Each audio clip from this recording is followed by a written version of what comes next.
Welcome to Chalk Talk. I'm Joe White. Today, I've got a very special guest, old pal of mine, Spencer Hamilton, former Cheltenham Town trainee. Obviously, he's had an extensive career in non-league football as well, playing for Gloucester City and Chippenham Town. Welcome to the show, Spence. How are you? Cheers, Joe. Thanks for having me. Not too bad. How are you? Yeah, all good, thank you. All good.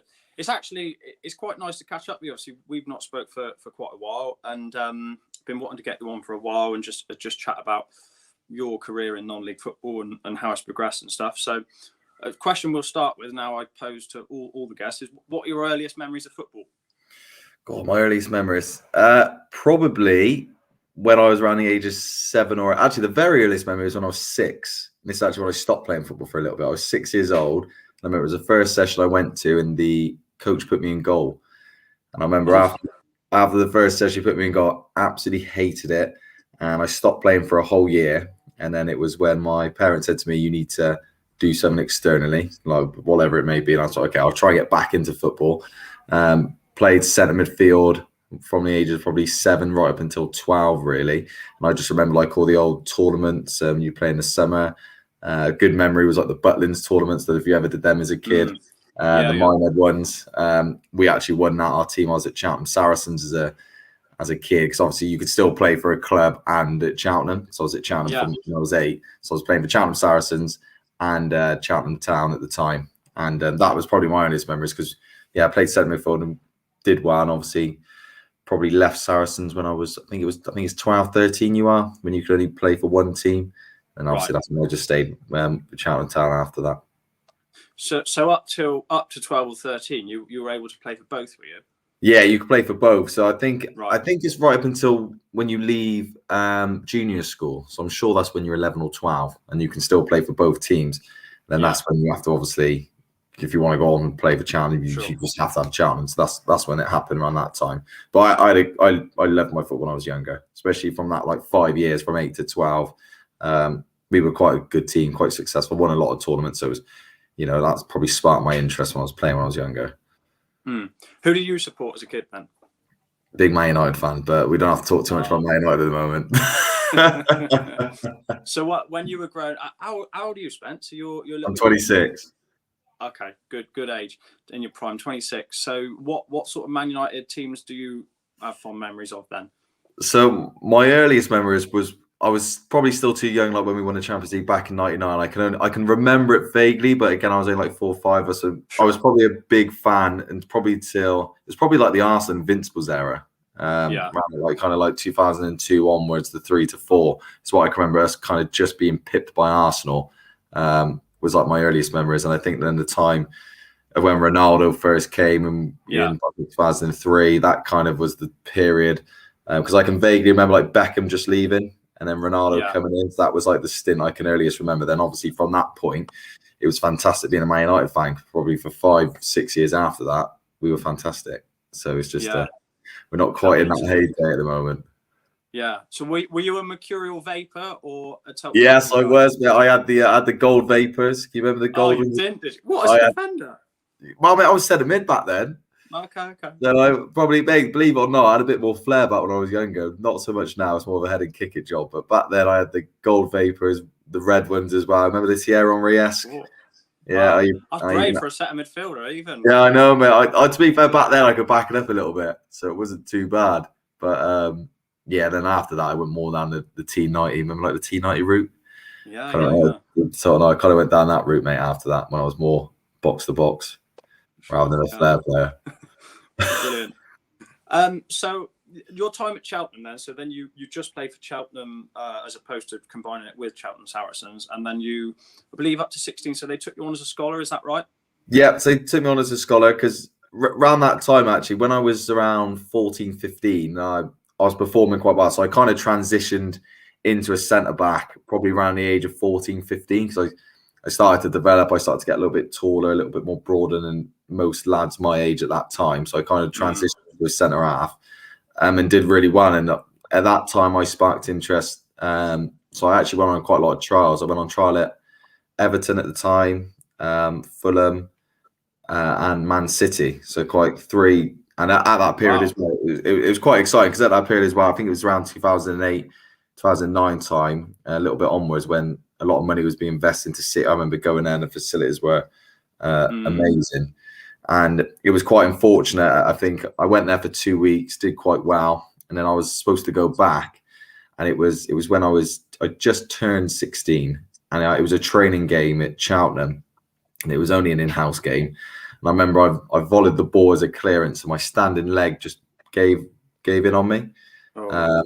And unfortunately, I couldn't then do anything after that trials-wise. And I was a bit worried because once I had an MRI, I actually snapped my tib and my fib. So it put me out for a good 6 months after that. And I was quite fortunate because Cheltenham offered me a scholarship early. So I kind of always had that contingency plan to fall back on when it's trying to go on these trials. So, if nothing come of it, I can still sign a YT. Yeah. And then I had a bad injury. So I actually missed the first 6 months of my Cheltenham scholarship because obviously I didn't go anywhere else. I stayed at Cheltenham. After my injury, I had to have like surgery for it. Did you? Yeah, so I had to have a pin put in my left ankle. So how old were you? How old, sorry? So I was 16. Yeah, so it came at a terrible time. Like I was playing really well, doing well, and had interest. And that's a serious thing to have at that sort of age, isn't it?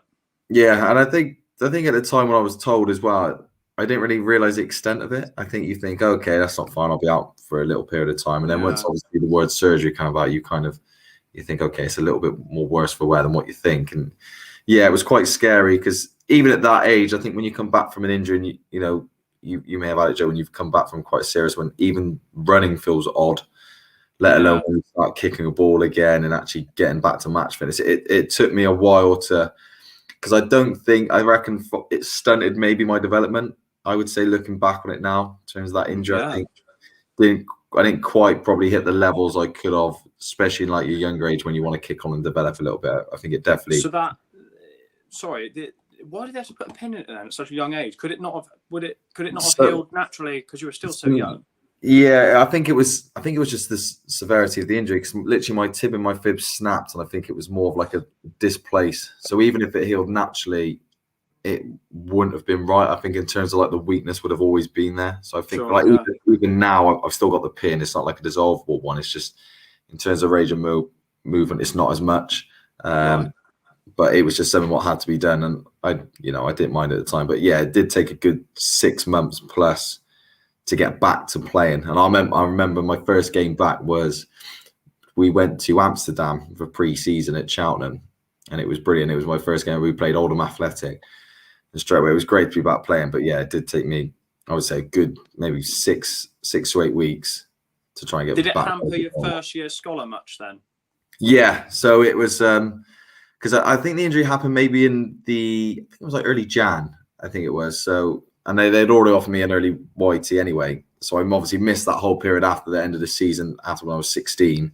And then I kind of started to come back. Like my phase of return was during that preseason, back in like the July, August time, which wasn't a bad thing because at least I didn't miss a full preseason. But yeah, it was definitely difficult trying to get back up to speed where I wanted to be anyway. Still trying to play catch up a little bit there, it seems. Yeah, especially when I was playing so well, at 15, 16, it was just, it was difficult to take when you're kind of half a yard off it. You get to the point where you think, I used to be able to do this, I could do that. And then even at that age, at 16, you want to be thinking like when you're 30. Yeah. Well, you were running around with the gold vapors on, weren't you? So. Yeah, exactly, mate. I was box to box and absolutely playing out my skin. And obviously this happens, you play in 10 minutes and you're absolutely blowing. So, So I've spoken to a few other lads about this then. So were you a regular starter in your first year, or did that happen more so in your second year as a scholar? I was quite fortunate to be quite a regular starter. Because it's quite funny, really. Like, a few of my lads who I play with, like Joe Hanks at Chippenham now, Ed Williams, who I'm really good friends with still. Funny enough, now Ed's playing League One, and at the time was my first year YT. He wasn't actually starting for us. Yeah. So to be starting as a first year, I always think that you've got to be. I mean, for first years to be starting when they're a scholar, I think they've got to be decent, and the manager's got to or the coach has got to really believe in them, hasn't they? And think, well, they're one of our better players, they have to start, sort of thing. And I think it's a good confidence booster when you're starting ahead of a second year, being a first year. So you think they've obviously had that 12 months with them, and then you come in as a first year and straight away take the shirt. it gives you a good confidence boost. Because when I look back at it now, during my whole YT, I was always a regular starter. I was lucky enough to be captain in my second year. And I played a lot of games, and look back on it, it was an enjoyable time. Because the good thing about our time when I was a scholar, I think there may have been 7 of us as first years. So we had quite a big crop. And I think in the end, there was like 4 or 5 of us what actually got offered deals. So even then, in terms of I think over Cheltenham's turnover in the last 10 years, I think as a YT cohort, I think we've actually been one of the most successful ones that they've had in recent years. So it just goes to show the kind of quality we had back then. Yeah, sure. It can ebb and flow on different years. Sometimes there's like I say, bigger cohort that get offered scholars, and sometimes not so much, and things like that. But that's you did. Well, obviously, I know quite a few of them lads that were in your sort of age category, and all good players, no doubt. Yeah, we had a very good team. I remember we played like Tottenham Hotspur and Leicester in the FA Youth Cup back then, and we were competitive against them. So it just goes to show the kind of strength and depth we had back then. Yeah. John Bruff was your manager? No, so Bruffy just left, so we had Russell Milton. Okay. We had Russell Milton and Jamie Victory. We had during the 2 years, and they were great, to be fair, back then. Yeah, obviously they played for the first team, didn't they? They had good careers. Yeah, great. So did you mainly play centre back for the whole of them 2 years then? Yeah. So sometimes I'd have a stint at full back, right back. Which I would do a job. I'd be okay, but yeah, predominantly I was always a centre half. I probably was an established centre half in terms of that position, probably from when I started my YT at 16, and then obviously go onward, still playing there now. Yeah. No, brilliant. Okay, so obviously we're coming towards the end of your YT time then, and so what happened? Talk us through what happened at that sort of crunch time during that period at the end of your YT. Yeah, so there was kind of always rumours saying that there was a good chance they were offering quite a lot of pro deals to our boys, which was great. So obviously that buzz was kind of there. And to be fair, around that time, I was training with the first team. Probably, so I would say I wasn't one of the regulars in terms of throughout the season. But then when you look at like the last probably 6 to 8 weeks again, when they needed someone from the youth team, I was always in the conversation for that player to go up and train with them. But again, there was like 6 or 7 of us every single time. We always went up and we did well, and I felt I did well. Yeah. I'll never forget it. I think I was the 4th in line to get a call. And the first lad didn't get one, goalkeeper. And then two did. So I thought, okay, that's 2. And obviously I'm next.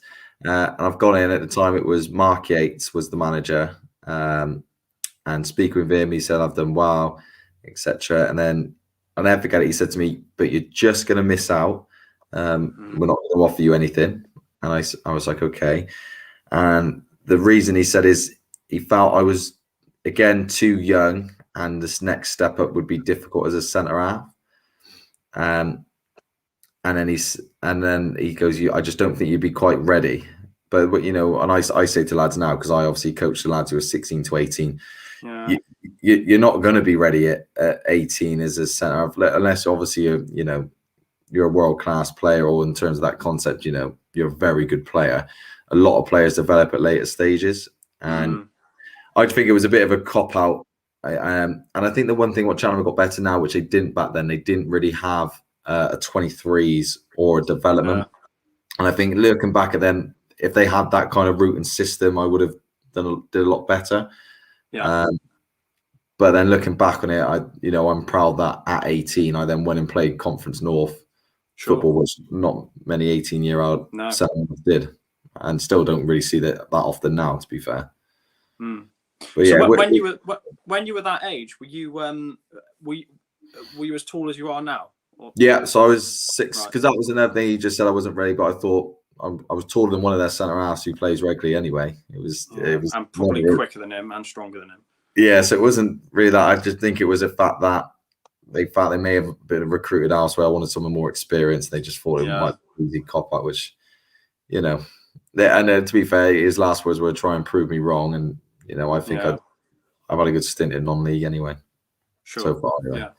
It's a bit of a crushing blow, isn't it? So I mean, you've obviously can go one or two ways then, can't you? You can sort of let it really affect you, or you can use it to move on and learn and improve from. And obviously, you then went straight to Heartbreak from there. How did the Heartbreak thing work from there?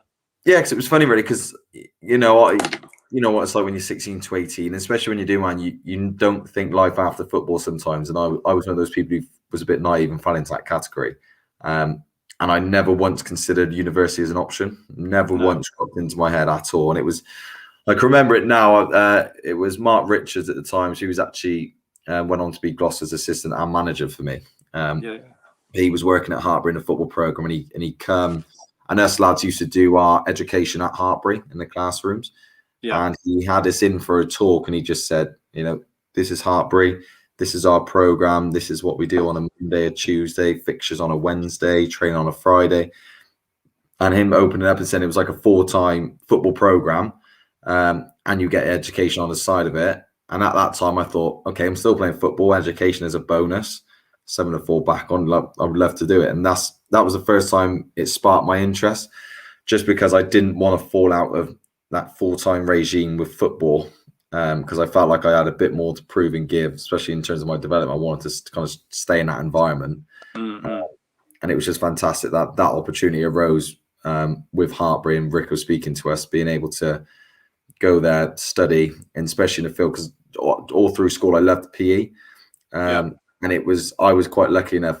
My cohort was the first year where they had the PE in school sport degree start.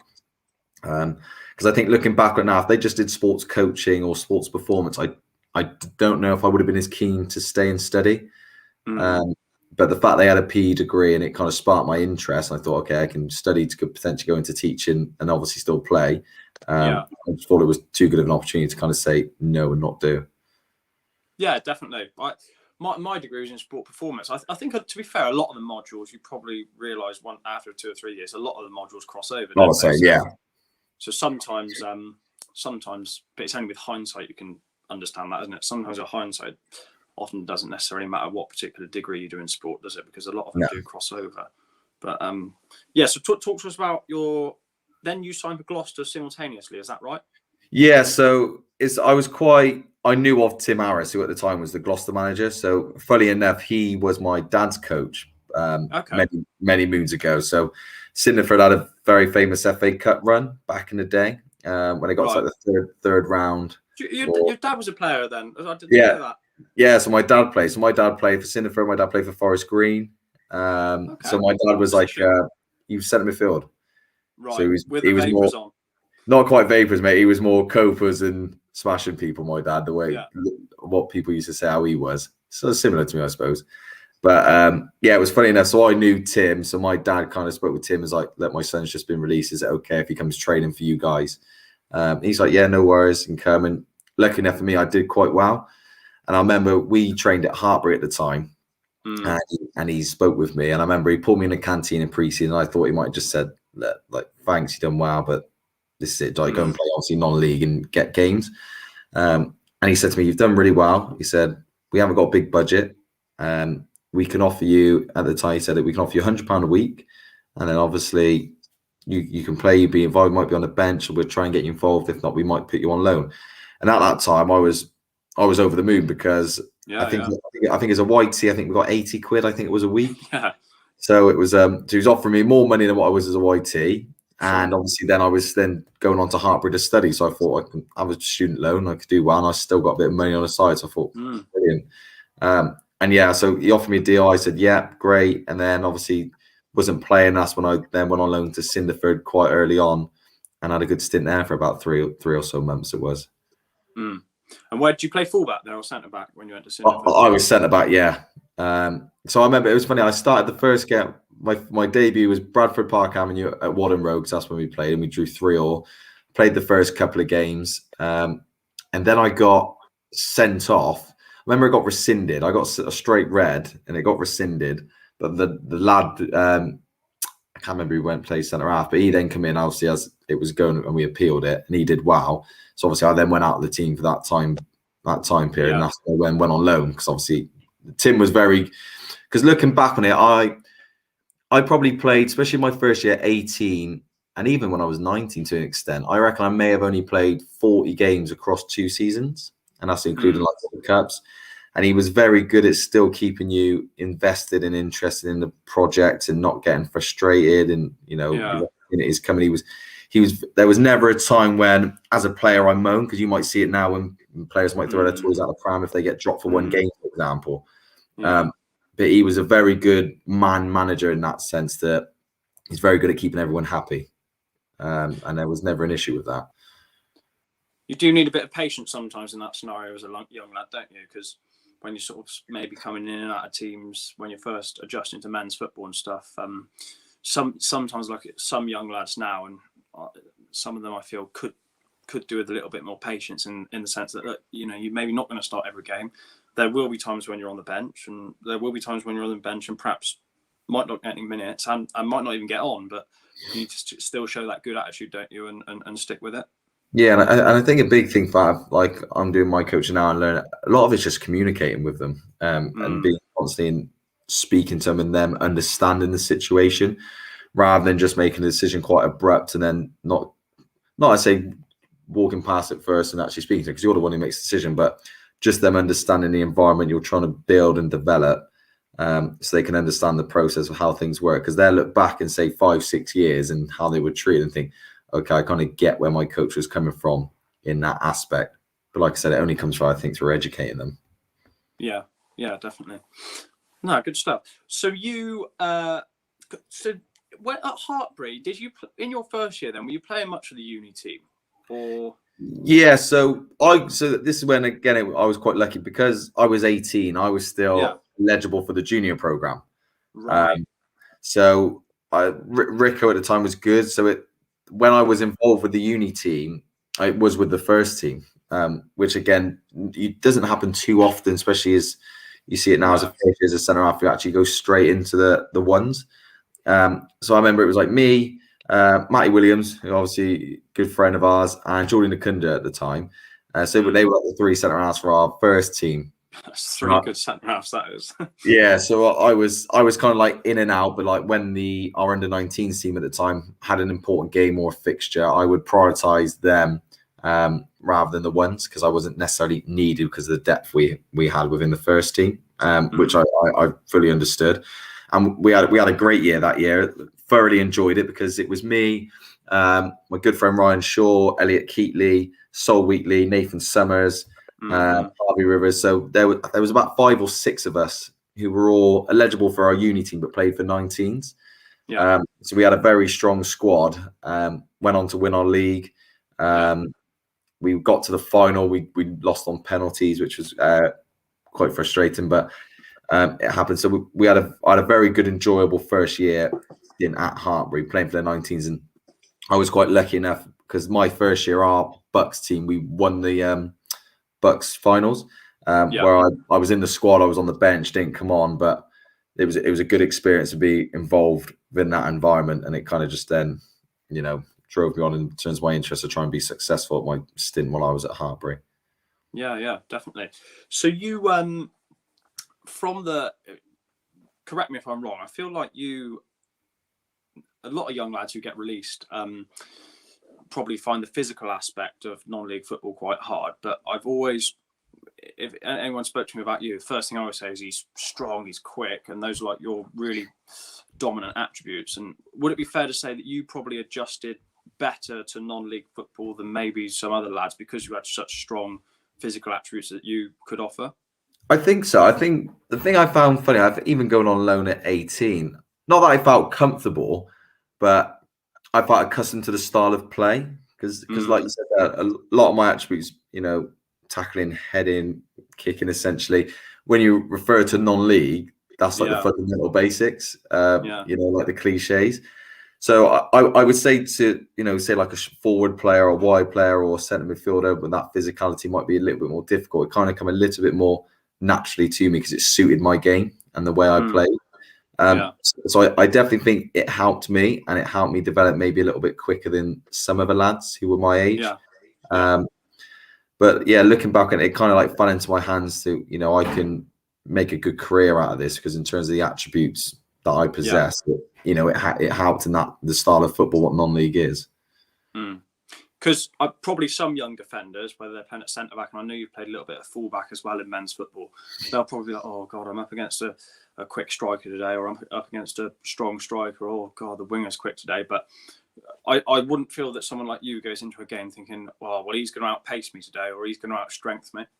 Yeah, like sometimes I don't mind going against a big striker. Like I've come against strikers who have been like 6'6", coming first game of the season, done at Shamlet, a striker 6'6", come again. I don't mind the physical battle. Yeah. And likewise now, if someone is quick and behind, you know, I might not be quite as quick as I was maybe 3-4 years ago, but I'm still thinking as a centre half, I'm still relatively quick, so to speak. You can play a player in that position.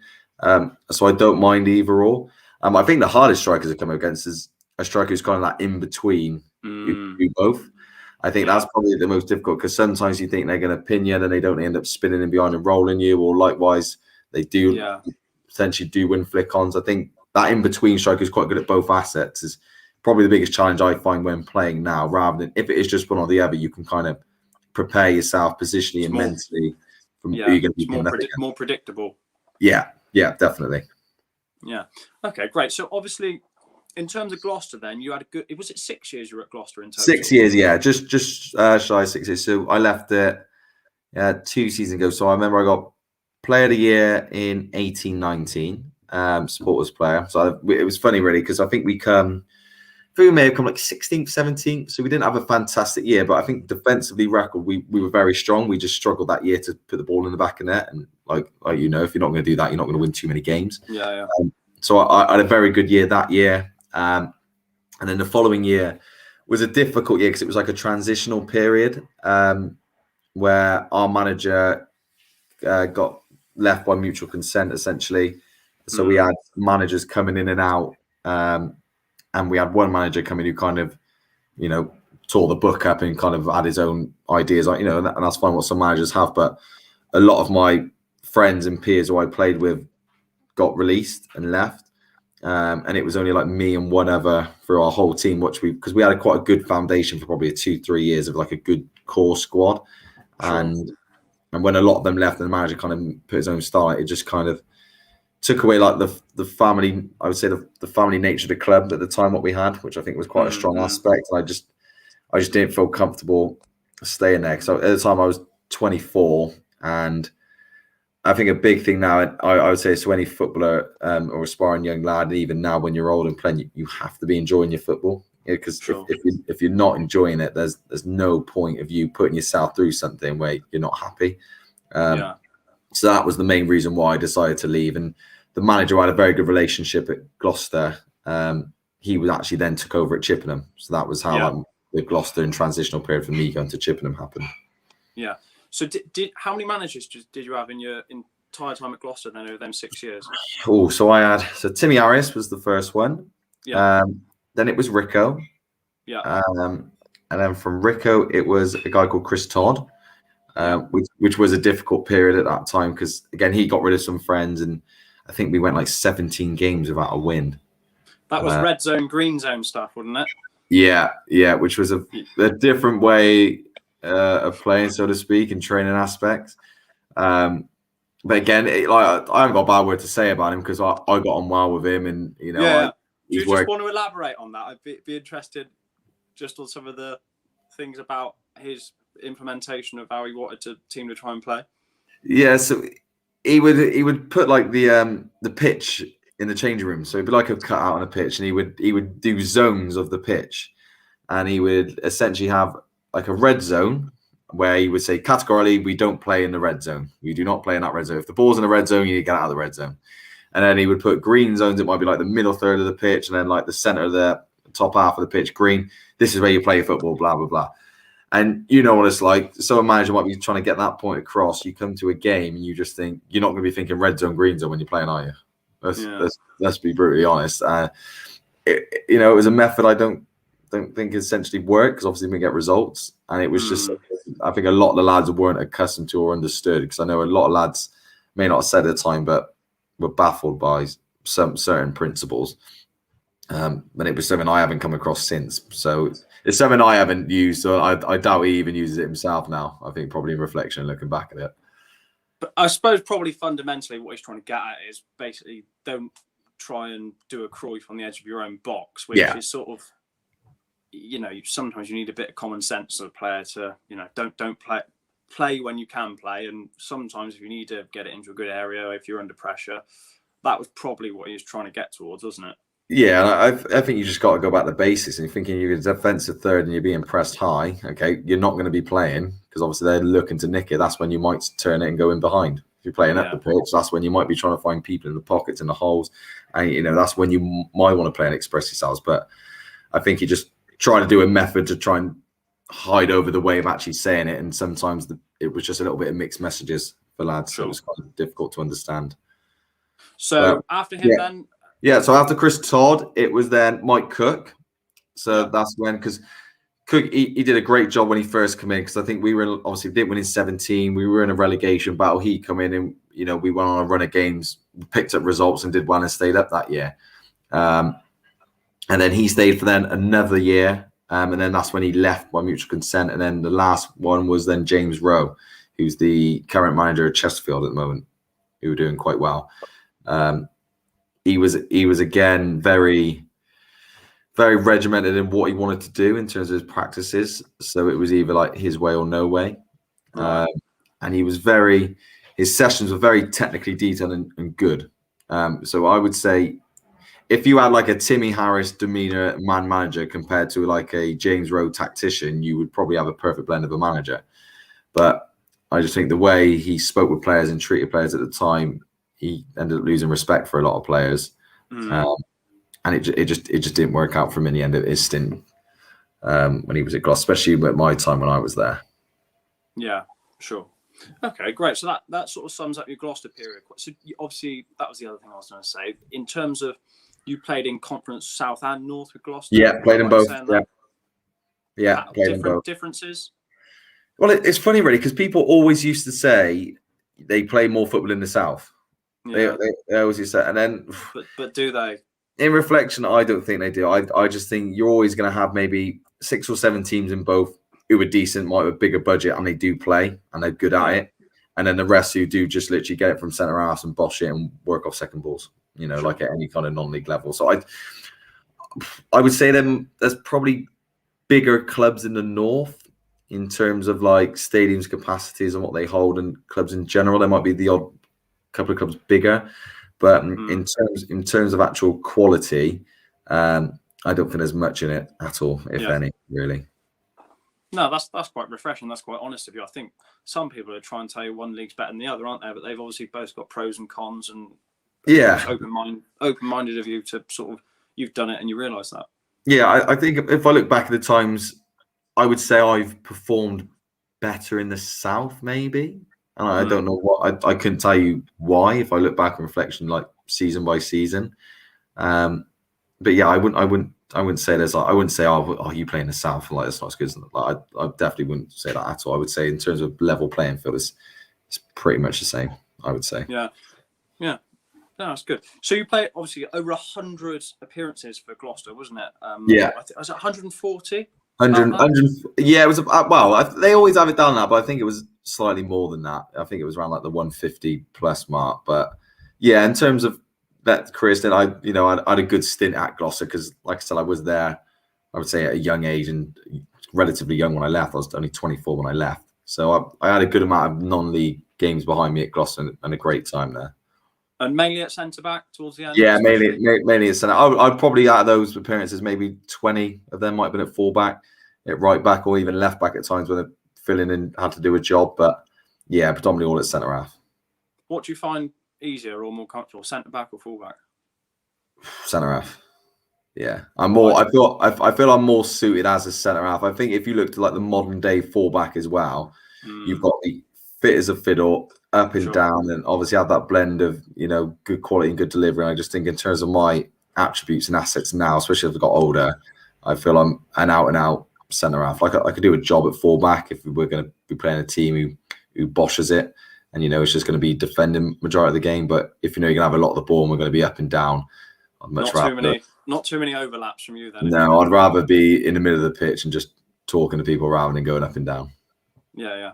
Okay, great. So you get your move to Chippenham then. Was that sort of lined up after the Gloucester move, or did you leave Gloucester and not know what you were going to do?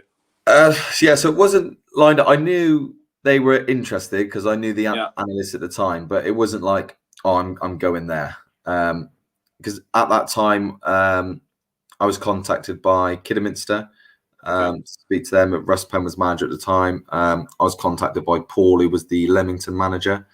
And I was a little bit swayed to go to Leamington because one of my friends who I played with at Gloucester, Joe Parker, he left Gloucester a little bit before me and went straight to Leamington.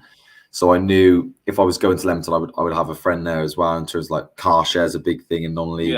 Like traveling with someone, I think it's quite an important factor. And obviously, Cookie spoke to me at Chippenham, and I played. Obviously, I got Player of the Year, supporters player. I played probably my best football under him. And I knew what he wanted and the way he played. And again, in terms of travel, it's about an hour from my house. And I knew my friend who I was at Gloucester, he was signed as well. So I knew there was a car share.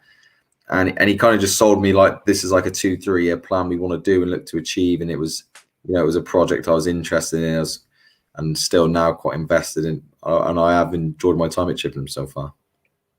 Yeah, it's a good club, isn't it? They've got a good fan base. Obviously, they play in that Conference South. It's a good standard. I think they've got the potential to push forward, haven't they? For sure. Yeah, definitely. They got a good infrastructure. I think, like I said, when I first signed to the club, they said, look, it might not be an immediate thing in terms of success. They had like I said, a 3-year plan essentially, bringing in, because at the time I signed 24 turning 25, and they were signing quite a good crop of youngish players around the age of 21 to probably 25 to kind of try to kick on and play together right until obviously the last stages of their 20s. So it was quite an exciting time because it's all the good caliber of players and players I'd played with as well and know of. It's just getting that blend together essentially. Yeah, definitely. So talk to us a little bit more about Mike Cook then. Obviously did a great job at Gloucester to keep them up. And then I seem to recall that when he did take over at Chippenham, I think they were probably in a little bit of a pickle in terms of their league position then, and he obviously managed to help them out with it. What is it about his management and coaching style that obviously is able to turn things around at teams and progress them forward? Yeah, I think a real key thing is he goes back to basics, which sometimes I think some managers do overcomplicate it. He's very good at saying to individual players. So he will say to, for example, centre half. So we literally went through a session the other day. You get the ball, your first thought's always forward if it's a striker. If that's not on, you play to your fullback because we don't want to play any straight passes or pressure into midfield. If your fullback's being marked, I just want you to either hit a diag or hit it in the channel. And it's as simple as straightforward as that. So it's quite basic. It might be like 3 key messages to each player. These are your options. This is what I want you to do. As long as you do one of the 3, I'm happy you're doing is what you're told. And I think it's quite an effective and simple way. You might get it with some young players and players now to get the ball, take too many touches, not sure what to do with it. He's very good at, within his teams, whatever position you're in, you know what your role and your job is. And he'll be very quick. If you're not doing one of those 3 things he's asking to do, he will bring you out the team and bring someone in who is doing it. So put that pressure on you as well. So you're just very structured, I think, and you're never unsure on what you shouldn't or shouldn't be doing.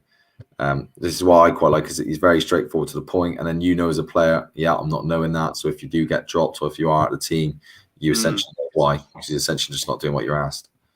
Yeah, it's interesting what you said, because often a lot of young lads have perhaps got a tendency to take too many touches on the ball, and maybe that stems from their sort of academy upbringing. And I often hear coaches say to players that you need to have a picture in your mind of what to do before you get the ball. And sometimes I don't often think that's always true. Like you said, if you've got an idea of 2 or 3 things that you should or could be doing when you get the ball, and then you need to quickly assess when you get the ball if one of those several things are on. And if they're not, then what do I do after that? Sometimes you don't always know what you're going to do before you get the ball. And I think sometimes that's unrealistic for coaches to expect players to always know that. What are your thoughts on that? Yeah, no, I agree. I think a lot of the time is, something basics like checking your shot. It's just having that picture, but at least having the game understanding of what you should be doing and what type of pass should be doing. So, for example, if one of those things are not on, the basic thing. Okay, don't give the ball under someone under pressure when it's a straight pass and someone's at your backside. Okay, and it's just having that game understanding essentially, which you're only going to develop as a young lad. And even now, the more you're playing and the more you put yourself in those scenarios and situations, and then you will develop and kick on. So whether that, something basic, it's a throw and you're under pressure, easiest thing, you're just going to hook the ball down the line, just those kind of fundamentals. So like, I agree, like sometimes it's difficult and you just have to adapt. It's just understanding the situation wouldn't lead to a potential counter attack or a danger for your team. I think that's just finding that fine line and balance for it. Yeah, no, that's really interesting. I was saying to some of our players the other day as well that there's certain situations on a pitch where you just absolutely cannot give the ball away in. And if you do give the ball away in this situation, we're under huge pressure because it's likely they're going to construct a good counter attack from that situation. And it's having that understanding, like, that actually, oh my God, no, I can't give the ball away in this situation. Whatever I do, I can't give the ball away here. Yeah, it's just space. I always feel like an defensive third, and I say to my team now, no flicks or tricks.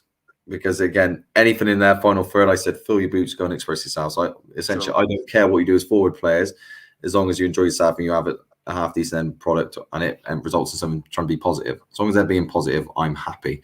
It's just understanding, like in our defensive third, it's just either retaining the ball or clearing our lines and just being solid into a structure. Basics, which is again, like you said, it just comes to that game understanding and awareness of on the pitch what you should and shouldn't be doing. Yeah, absolutely.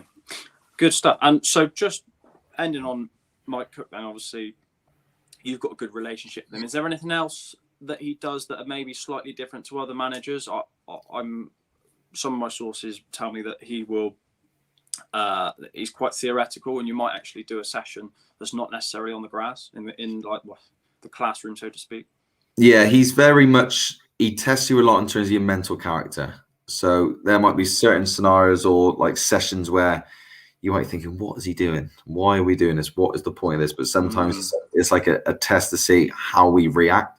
And he has made occasion in terms of team selection based on if he thinks you're mentally tough or not. Because I think everything he does, whether it's he gives you an optional scenario, he might tell you something to do and you might think, why are we doing that? It's just he wants to see the reaction from the players and see if they can. Can you give an example?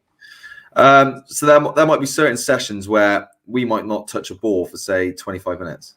So we might have one back-to-back on a week, and then we run on a Tuesday, and we're like, what are we doing? Or there might be times where we might just be doing fun games where it's not even relating to football. So we play like noughts and crosses, and basics like that. And you just think, what the hell are we doing? And again, it's just that mental toughness and character. And it might be a scenario in terms of he's done it many times with certain players. You got to be dressed in this, and you have to wear that, and you think, why do I have to put that on? Just little things like that. And again, it's just all little tests and just see how you react and if you have a laugh and a bit of a banter, because he's very much one as well. He wants a good blend of a team. He wouldn't ever bring in a player who we refer to as a bad egg, so to speak. He's very much one, if you suit the mold and the fit, and he will see that would be a good character add to the group. He's got a very good eye for that. And if there is a player who he does think comes in and it's not, he's not afraid to kind of get them out the door, essentially. And especially at non-league level, I think players' characters is one of the biggest things, because it's not your full-time job. All right, at your sort of level, there's players earning some decent bit of money on the side, but it's not your full-time job. Actually, you need players there that aren't going to upset the apple cart, so to speak, don't you? Because that's going to be one of the main things, the team spirit and the camaraderie and the character that are going to help you pick up lots of points, I think. Yeah, definitely. I think if I look at my best times I've had in football so far, I would probably say it was like a period when I was at Gloucester for 2 years when I was playing well. And it was just because the team spirit was phenomenal. Everyone was real good friends in terms of like then the social side of it. They were like your first social go-to, rather than like it might have been, your old school friends or other pals you might have come across as. They were like your best mates. And the amount of, probably looking back at it now, the amount of points we picked up in terms of a draw or win, it would have probably solely relied on that team spirit within the dressing room, within the team. And I think definitely when I finish playing, I go into management. That would be a big fundamental, which I would ensure was constantly happening, whether it was socials, whether it was having a drink and celebrating, whether it's then doing things together. I think it's a really important part and aspect you have to incorporate. Funny enough, it was funny. I think it was Jurgen Klopp's interview after the Man United game. He said they spoke about the game. And he said, "Yeah, and it's important now. Every single player has a beer on the coach on the way home." So something is based on that at the top level, at the very best team in the country right now, and they still do that like social aspect together because they one know. Only he said though, didn't he? He said one only. He said only one, but even not something. Two? He said not two. He's like, no, just the one. But even something as basic as simple as that, which is influence, and obviously it's that way in terms of the professionalism and the level they're at. But if you it's like a non-league circuit, obviously it'd probably be a bit more than one. But it's important. Quite a few, a bit more maybe. Quite a few, but more than one. But I just think it's just vitally just as important to definitely have that within like a team environment to help that team spirit. Do you do much analysis at Chippenham? Do you do much analysis on the opposition? Obviously, you train twice a week usually if you don't have a midweek game. Yeah. So I personally think we probably do the most analysis in our league. Okay, and that's just going off the basis of, sometimes I might have a chat with a striker, like during the game, it might literally be passive, and I've asked sometimes, have you watched us play? Have you done that? And they're like, nope. And we've got Phil Clark, who's our analysis at Heartbreak. So I work with him at Heartbreak, and I work with him obviously at Chippenham, and he is fantastic. He's someone who could go into, I would say, a Cat 1 academy or a professional Premier League environment, and he would thrive on it. I think he would do very well. He's so thorough in depth. I think his non-league knowledge is incredible. I don't think there's probably anyone quite like him. So we would go through every Thursday. We would either train for an hour and do analysis, or do analysis before training and then go out and train. And we would do up to 45 minutes, sometimes to an hour, on our opposition, where we would potentially look at like our goals and our phases of play, which we did well like the week before. This might help us in terms of this game. We would look at our opposition, who they previously played. So it'd be clips. These are their strengths. This is the way they play. This is them in possession. This is them out of possession. This is where we can exploit and hurt them. This is how I think we can win the game. Goes into details on their set pieces. He's brilliant. And then he would go through that on a Thursday. On a match day on a Saturday as well, we would still have our paper cutouts. They would be all on the wall in terms of strengths and weaknesses, areas to exploit. And we're very, very thorough. And I think that's one key aspect we've got within our coaching team at Chippenham, which Clark is very good at the analysis side of it. And because he's very good, our training sessions are structured towards the analysis that he does, which I think helps the coaches massively. Yeah. Who leads on that then? So Clark leads on it. Right. Yeah, Clarky leads on it. So he's essentially our sports analysis. And so he leads on a session like sometimes before a game, he can plug his laptop. We've got a screen in our changing room, so he can even go through analysis before the game as well. Wow. Like an hour before the match day, which again, it just puts little messages into players' heads. Okay, this is I can do this when I get the ball. I know I've got to get tight to my man early doors. It just drums and messages home literally just before you go out on the pitch. Sure. So it's a very professional environment at Chippenham in terms of that video analysis, and well, like you said, there might even be some teams in the National League that don't go into as much depth as what's happening at Chippenham. No, I don't think there would be. Like I speak with obviously Ed, who's at Doncaster League One. I've got another friend who's at Morecambe League One, and I spoke to him about it, and he said, yeah, sometimes we don't even do analysis before games, and that's as like you said, football league. I think that the quality and depth and even the way it's presented, like I said, I think we probably do it better than anyone at our level, and maybe a level above and even above that. He is really, really good. And like I said, I can't speak highly enough in terms of the effort they put into it. It's obviously frustrating, the effort they put into it, and sometimes we might concede a goal they warned us about. It works both ways, but no, yeah, they are brilliant. No, great. So how much longer do you have left at Chippenham? How's the league season going this year? Do you it can pan out for you? Yeah, we're doing all right. So we're bang mid-table at the moment. We got off to a good start, and we've had a couple of ropey results, but it's been a little bit frustrating because we've had some great results and picked up wins and a couple of draws against, say, the big hitters. So they would essentially say the top 7. Like if you looked at the top 10 now, we've picked up more points against the top 10 than the bottom 10. I think we played 13 games or something like that so far. So it's that part's a bit infuriating, but we're probably round about where we should be, because like we said, the teams we should be beating we haven't, but the teams we shouldn't be beating we have. So we're bang mid-tier. We're doing okay, I think. If we can just get a bit more consistency in our game and cut silly little sloppy errors, there's nothing stopping us being like top 10 and potentially pushing. But I think a big factor for us at the moment is getting that consistency, stopping the sloppiness, and again converting our chances. I think Clarkey said this was another statistical stat he said yesterday. I think in terms of shots at goal, in terms of conversion rate leading to a goal, I think we're only at something like 10%. I think it was 10.2%, which he worked out. So, you know, if we can try and get that conversion rate up to like 30-40%, essentially, you know, for every 7 attempts you score in 1 goal, because I think at the moment it's every 1 in 15 or something stupid. Right. So I think if we can start to convert our chance a bit better, then just relieves the pressure of us as a back four. And hopefully we can start getting more positive results rather than negative ones and not picking up any points. Because, like, you know, I think the most important thing is just every week at least averaging a point. Just trying to, if you're obviously not going to win a game, at least try and pick up a point and just go for the next game. I think we just got that. Is playoffs an outside possibility, or? It's an outside because it's so tight in our league at the moment. You know, like we had a dodgy result last night. We lost 2-1, which we probably should have won or got more out of the game. And I think in reflection, you know, what's like at this level, if you can go on a game of like 5 games and win 3 and draw 2, all of a sudden you look at the table and you soon you know, catapult you up the league, can't it? You're 3 points off playoffs, something stupid like that. So, you know, never say never. Like if we go on a good run of form, I don't think there's no reason why we couldn't. But at the flip side of that, you know, if we don't win in 5 or 6, then, you know, you look at the other end. So it's one of those catch-22 really. I wouldn't say no, but we've got to just be a bit more consistent at the moment. Who's captain? Are you captain? No, so it's a lad called Kieran Parcell. Right, okay, right. So he's the other centre half, yeah. So he's been there 3-4 years. He's a good lad, good player. He plays on the left side, and I've been playing on the right side. So, and I played with him at Gloucester a little bit. So we've got quite a good relationship together in terms of the way he plays and the way I play. It's quite a good blend. Yeah, great. What are your average sort of crowds at home? I know Chippenham's always usually quite good. Yeah, I think it's around 600 at the moment. I think. Really? Yeah.